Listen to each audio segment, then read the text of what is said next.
슈바이처가 56세가 되었을 때 자신의 인생을 되돌아보는 차원에서 저술한 자서전에 다음과 같은 내용이 있습니다. 오늘날 세계는 여러 가지 공궁에 빠져 있습니다. 그 이유는 우리가 아직도 진정한 문화에 도달하지 못한 채로 문화란 지식과 능력이 이룩하는 업적에 있다는 생각에 사로잡혀 있다는 데 있습니다. 이러한 것은 외면적인 진보에 불과합니다. 우리가 지금보다 더 선량하고 가치 있고 인자한 인간이 되기를 바랄 수 있는 정신적인 진보가 동시에 일어나야 합니다. 이때야 비로소 외면적인 진보도 의미를 가지게 됩니다. 슈바이처는 루터교회 목사 가정에서 태어났습니다. 대학에서 신학과 철학을 전공했습니다. 계몽주의를 상징하는 볼테르가 사망한 해부터 스웨덴의 화학자 알프레드 노벨의 유산을 기금으로 인류 문명 발달에 공헌한 개인이나 단체에게 상금을 주는 노벨상이 제정된 1901년 사이에 출간된 600여 권의 예수 생애에 관한 책을 종합 분석하고 1906년 예수의 생애 연구사를 발표했습니다. 예수의 생애 연구사에 보면 예수가 정확히 무엇을 가르쳤는지 증명하기가 어렵다. 성경에서 발견되는 수많은 모순을 해소하려면 온갖 추측과 상상을 동원한 기발한 해석이 필요하다. 이렇게 말한 다음 신원을 알 수 없는 신약 성경의 사복음서 저자들이 자신들이 갖고 있던 생각과 시대의 배경을 예수에게 투사했다면서 이상적인 이미지일 뿐 예수에게는 참된 가르침이 없다고 말했습니다. 슈바이처는 최초로 예수의 생애 연구를 한 학자입니다. 그런데도 예수의 핵심 키워드 천국 비유를 거론조차 하지 않았습니다. 예수는 비유로 말할 때마다 귀 있는 자는 들으시오 하면서 뒷귀가 먹은 사람처럼 못 알아듣는 일이 없도록 주의를 환기시켰습니다. 마태복음에서는 3번, 마가복음에서는 2번, 누가복음에서는 1번 나옵니다. 아마도 수백 번은 더 했을 겁니다. 예수 연구를 했다는 학자 대부분은 슈바이처와 별반 다를 게 없었습니다. 이상적인 이미지일 뿐 예수에게는 참된 가르침이 없다고 말한 슈바이처의 생명의 경외에는 모든 생명을 보존하고 촉진하는 일은 선이고 생명을 부정하고 방해하는 일은 악으로 규정한다. 그리스도는 오직 한 계명만 주셨다. 그렇다면 슈바이처가 말한 그리스도는 누구입니까? 슈바이처는 쇼펜하우어와 니체의 영향을 받았다고 볼 수밖에 없습니다. 니체도 목사의 가정에서 태어났습니다. 어린 시절 성경 구절을 기가 막히게 잘 외워서 꼬마 목사라는 별명까지 얻었으며 대학에서 신학과 고전 문헌학을 배우다가 중도의 신학을 포기하고 세상의 그 어떤 말보다도 혹독한 말로 기독교를 고발한 사람으로 유명합니다. 니체는 성경을 읽을 때 장갑을 낀다고 했습니다. 추잡스러워 만지고 싶지 않지만 예수가 누구이고 무엇을 가르쳤는지 밝혀내기 위해서였다고 합니다. 1888년에 발표한 안티크리스트에 보면 예수는 하층민과 외톨이, 범죄자를 부추겨 유대교가 지배하는 사회를 공격한 무정부주의자에 지나지 않았다. 만약 성경의 기록이 사실이라면 예수는 정치범으로 형무소에 들어갈 만한 말들을 하고 있는 셈이고 그런 죄목이 있었다고 한다면 예수는 자신의 죄 때문에 죽었다. 예수가 다른 이들을 위해 죽었다는 말은 너무나 유명하지만 사실은 그렇지 않다. 루돌프 불트만도 독일의 루터교회 목사 가정에서 태어났습니다. 대학에서 신학을 전공하고 졸업 후 대학 교수가 된 다음 1926년 예수를 발표했습니다. 거기에 보면 역사적 예수의 모습을 찾으려는 것은 불가능하고 기독교 신앙의 관점에서 볼 때 찾아야 할 필요가 없다 말했습니다. 그 후 초월적인 예수에 대해서 관심을 가져야 한다면서 예수의 역사성을 전면 부인했습니다. 그리스도는 역사적인 인물이 아니라 도덕적인 원리를 인격화한 이념일 뿐이라고 말한 사람도 있습니다. 세계적으로 이름이 널리 알려진 학자들은 하나같이 예수의 역사성을 부정하거나 참된 가르침이 없다고 말했습니다. 그렇지만 인문학적으로 파고들면 예수가 무슨 말을 했는지 알 수 있습니다. 예수는 문명사회가 목전에 왔음을 세상에 알렸습니다. 그 당시 지중해의 강자였던 로마는 도시 문명의 꽃을 활짝 피웠던 시기였습니다. 시대적 요구에 부응하지 못하면 퇴행의 수순을 밟게 되는 것은 당연지사입니다. 로마인들은 공존을 위한 선도적 역할을 해야 할 위치에 있었습니다. 도약의 발판을 마련하지 못하면 추락할 수밖에 없는 정점에 올라 있었습니다. 그러나 구태의연한 원로원 의원을 비롯하여 키케로가 작당을 해서 카이사르 암살에만 혈안이 되어 있었습니다. 그 바람에 로마인들은 갈피를 잡을 수 없는 혼란에 빠져들었고 퇴행의 첫 번째 주자로 나선 사람이 아우구스투스 황제였습니다. 그 무렵 유대에서도 문명의 맹아를 말한 예수가 태어났습니다. 그런데도 슈바이처, 니체, 볼트만은 문명시대의 여명기에 진입한 로마에 대해서 전혀 아는 바가 없었습니다. 왜 저들은 로마가 문명시대에 진입했다는 역사적 진실을 상상조차 하지 못했을까요? 여기에 대해서 명쾌하게 설명한 사람이 프랜시스 베이컨입니다. 1620년 베이컨이 발표한 신기관에 보면 인간이 지식을 추구할 때 범하는 4가지 오류가 있다. 인류의 공통적인 지적 결함으로 생기는 오류에 빠지면 종족의 우상을 섬기게 된다. 개인의 개별적인 지적 특성으로 생기는 오류에 빠지면 동굴의 우상을 섬기게 된다. 언어 사용에서 생기는 오류에 빠지면 시장의 우상을 섬기게 된다. 스콜라 철학과 같은 잘못된 철학에 빠지면 극장의 우상을 섬기게 된다. 인간의 정신을 사로잡고 있는 편견을 버려야 합니다. 종족의 우상, 동굴의 우상, 시장의 우상, 극장의 우상을 그대로 내버려 두면 사람을 잘못된 오류로 이끄는 마음에서 벗어나지 못합니다. 종족의 우상은 인간 고유의 감정과 의지 때문에, 동굴의 우상은 개인의 특수성과 주관 성향 때문에, 시장의 우상은 언어에 현혹되기 때문에, 극장의 우상은 그릇된 전통에 대한 믿음 때문에 발생합니다. 인간의 두뇌는 모호함과 불확실성을 싫어합니다. 하지만 주입식 학습에는 속수무책입니다. 슈바이처가 무지했기 때문에 예수의 천국 비유를 이해하지 못한 것이 아닙니다. 고정관념 때문이었습니다. 슈바이처가 찾아본 600여 작가들도 마찬가지였습니다. 사람의 머릿속에 굳어버린 고정관념과 모식은 이처럼 바꾸기가 어렵습니다. 기독교는 반복 학습과 주입식 교육으로 교세 확장에 성공한 대표적 케이스입니다. 예수 살아생전에도 바리새파 랍비들과 광야의 수도원 에스네파 지도자들은 반복 학습을 통해서 사람들을 세뇌시켰습니다. 누가복음 2장에 다음과 같은 기록이 있습니다. 예수께서 12살 될 때에 저희가 절기의 전례를 쫓아 올라갔다가 그 날들을 마치고 돌아갈 때에 아이 예수는 예루살렘에 머무셨더라.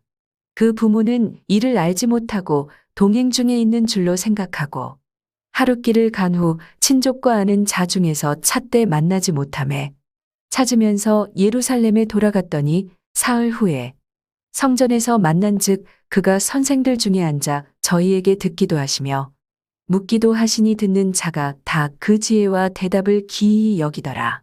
앞뒤 문맥을 더듬어 봤을 때 사두개파 사제들은 절기 때마다 아이들에게 무언가를 가르쳤다는 사실을 알 수 있습니다.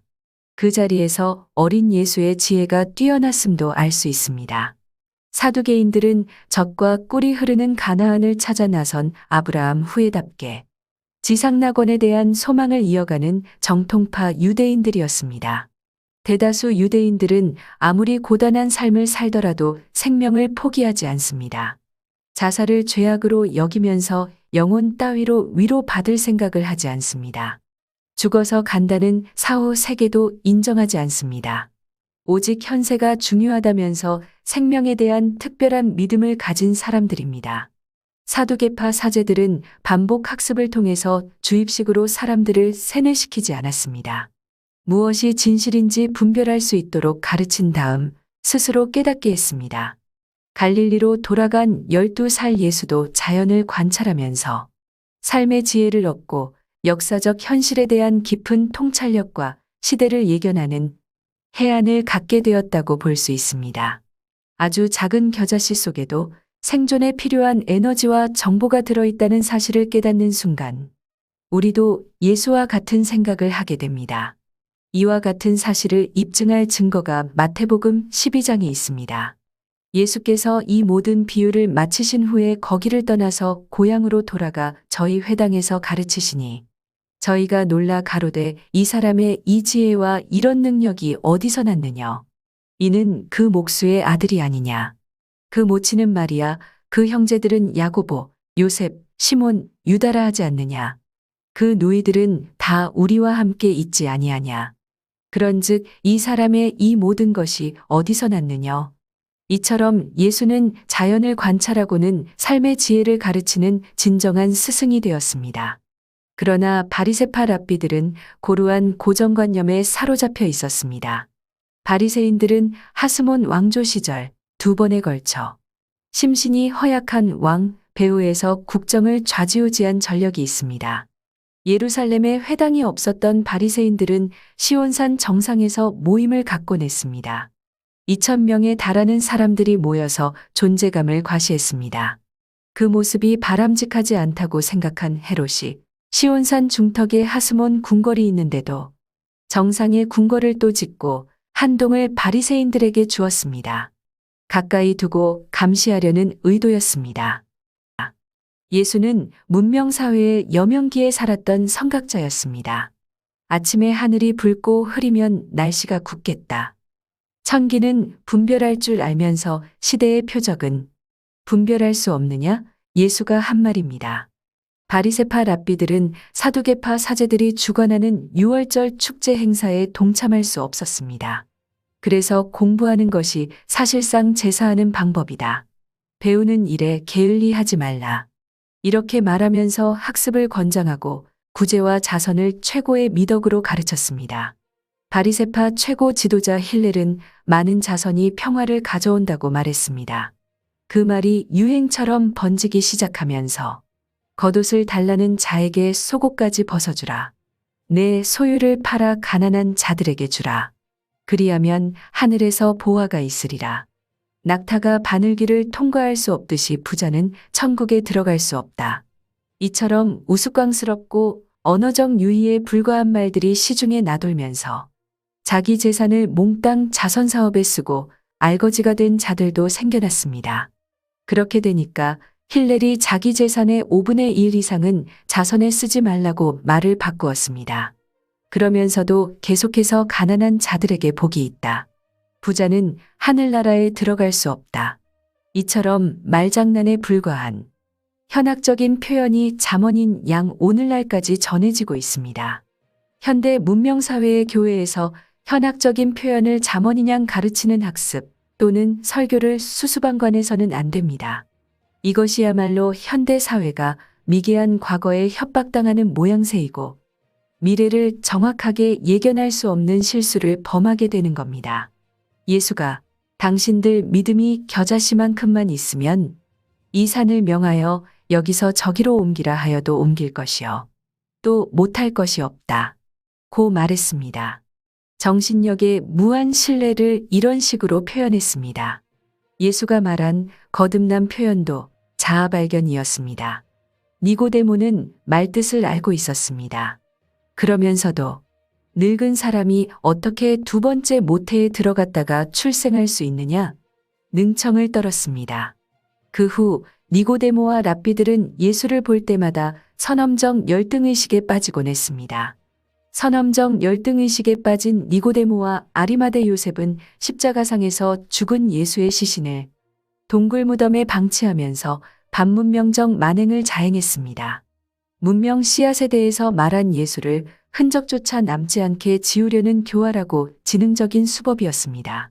다락방에서 예수가 최후의 만찬을 주재했다는 바울의 새빨간 거짓말이 추가되면서 역사적 예수 찾기는 미궁 속으로 빠져들고 말았습니다. 수도원 SNF파들도 그들 나름의 교육 방식이 있었습니다. 그들은 신입생을 상대로 입교식을 할 때 기도문을 낭독했습니다. 주여, 감사를 드리겠나이다. 당신은 우리를 구원하셨기 때문입니다. 죄인들과 함께 계산하여 멸망시키지 아니하셨으니 당신의 자비를 우리에게서 거두지 마옵소서. 고통과 수행을 기억하소서. 우리의 혀와 입술이 진리를 말하도록 보호하시고 분노와 까닭 없는 복수를 우리에게서 멀리하소서. 순진한 자들을 넘어지게 만드는 모든 여인들로부터 지켜주소서. 율법을 모르는 여인의 아름다움 때문에 속지 않게 하시고 죄에 굴복하고 있는 어떤 세력도 우리를 속이지 못하게 하소서. 기도문 낭독이 끝나면 다른 이가 엄숙한 목소리로 자기소개를 했습니다. 나는 번제단에서 불 지피는 일을 거절하고 이곳으로 왔습니다. 주와 운명을 함께하는 모든 이들에게 축복을. 이 사람은 성전에서 쫓겨난 전직 사제였습니다. 또 다른 이가 자리에서 벌떡 일어나 주먹을 불끈 쥐고 말했습니다. 나는 망루에서 나팔 부는 일을 거절하고 이곳에 왔습니다. 벨리알과 운명을 같이 하는 모든 사악한 무리에게 저주를. 이 사람은 전직 성전경비대 레위인이었습니다. 벨리알은 에세네인들이 만들어낸 가상의 적이었습니다. 그들은 음행, 탐욕, 타락이라는 세 마리 뱀과의 전쟁을 선포한 믿음의 군병들이었습니다. 다음으로 신입생 대표가 두루마리에 적힌 글을 낭독했습니다. 벨리알에 속한 자들이여. 너희는 저주를 받아 자비를 받을 희망이 없도다. 너희 행동이 흑암 중에 이루어진 것과 똑같이 영원한 불에 던져지면서 저주를 받을 것이다. 너희가 부르짖을 때 주께서 자비를 베풀지 않으시고 용서받지 못할 것을 우리가 아노라. 마지막으로 수도원 최고 지도자 의교사가 두 손을 치켜들고 안수기도를 했습니다. 우리 주와 운명을 같이 하는 모든 이에게 축복을.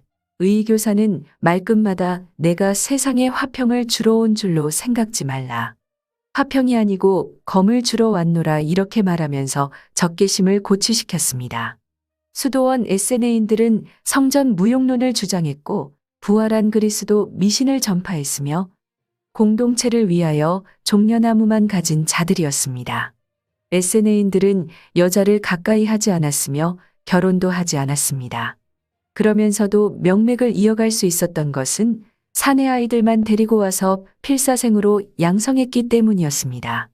광야의 수도원 출신이었던 세례 요한은 요단강 하구 나루터 건너편 베다니에서 제자를 거느린 수장으로 활동했습니다. 침례 요한이 전파하여 가로되 회개하라 천국이 가까웠느니라 하였으니 저는 선지자 이사야로 말씀하신 자라. 광야에 외치는 소리가 있어 가로되 너희는 주의 길을 예비하라 그의 첩경을 평탄케 하라 하였느니라. 마태복음에 보면 세례 요한이 천국 단어를 먼저 말한 것으로 되어 있습니다. 그런데 공허한 구호에 지나지 않습니다. 그러기 때문에 예수가 말한 것을 가지고 세례 요한이 먼저 말한 것처럼 뒤바꾸어 놓을 수도 있습니다.